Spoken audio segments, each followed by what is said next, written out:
This is my 1996 Acura Integra GSR that over the past few months I've sanded down, prepped, primed, and today we're gonna be painting this thing.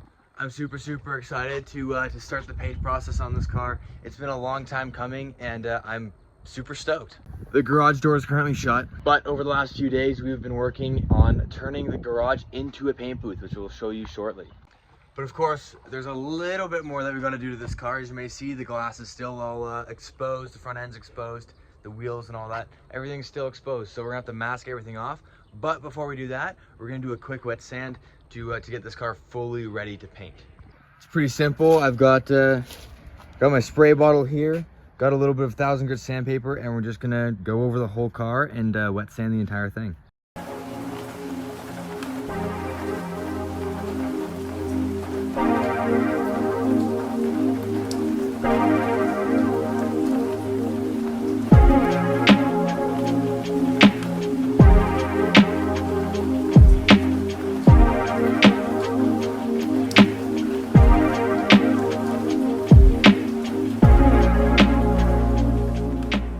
Alright, so as you guys can see, we've got the car completely masked off all the way around, and we're currently hanging up a bunch of the other parts that need to get painted, and we're just a few minutes away from painting. We're super close, super stoked, and yeah, I guess we'll see how this turns out. So the whole car's been wet sanded, masked off, and we've also used a degreaser on the entire car and all the bits that are getting painted so that it comes out with a good finish. Huge thank you to Neil as well, because he's helping me out with this process. I couldn't do it without him. So, thank you, Neil. I'm hungry. When's pizza coming?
Alright, so as you may have seen, I'm fully kitted up. Walter White mode is activated, and the car actually now has a full 3 or 4 coats of paint actually completely on it.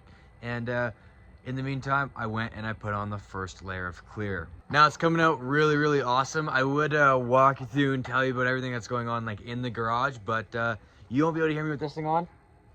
And there's too many fumes in the paint booth to actually be able to talk or walk around in there without this thing on. So I'm just gonna kind of show you some clips while I'm in there and maybe put some music over it or something. But yeah, the paint went down really well. I'm super happy with how it's turning out, and now I just gotta hope I don't get any runs in the clear coat.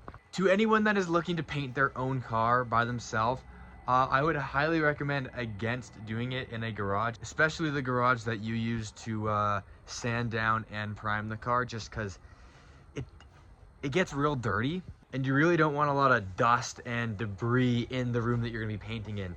So that's why I'd recommend against it. However, we did clean this garage out incredibly well, and we masked off the walls and everything, as you may have seen in the videos. So we're hoping for a real good turnout. Now I'm expecting, you know, maybe a little bit of dust here and there. So far it's looking real good, but I am expecting to have to do a really good cut and polish on the car in order to get the finish I really want. But without any further ado, I'm gonna walk in there. I'm gonna kind of show you guys what it's looking like so far.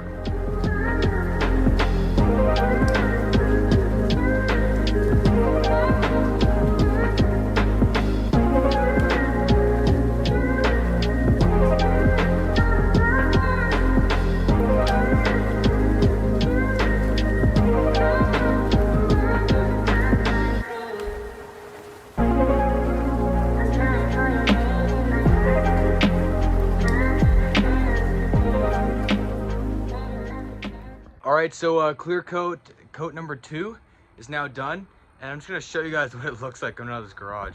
So it might be hard to tell, but it's not just hazy because it's dark in there. It's hazy because it's full of paint fumes. They're only like a couple bucks, so I'd highly recommend picking up. Good old meth cooking suit.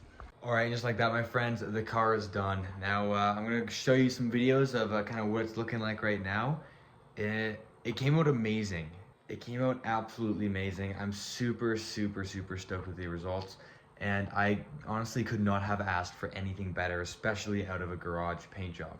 Of course, with any amateur paint job, you know, there may be a few imperfections here and there, but realistically, there's not anything that a cut and polish should clean up. And that makes me really happy. I've noticed at 1 or 2 points throughout the video that there's no rear bumper that got painted, and that is on purpose. So this Integra is a 1996, so it's a pre-facelift, but I want to do a facelift front end swap and a rear end swap as well. So it's already has the front end swap on it, but I wanted to be able to use the facelift rear bumper.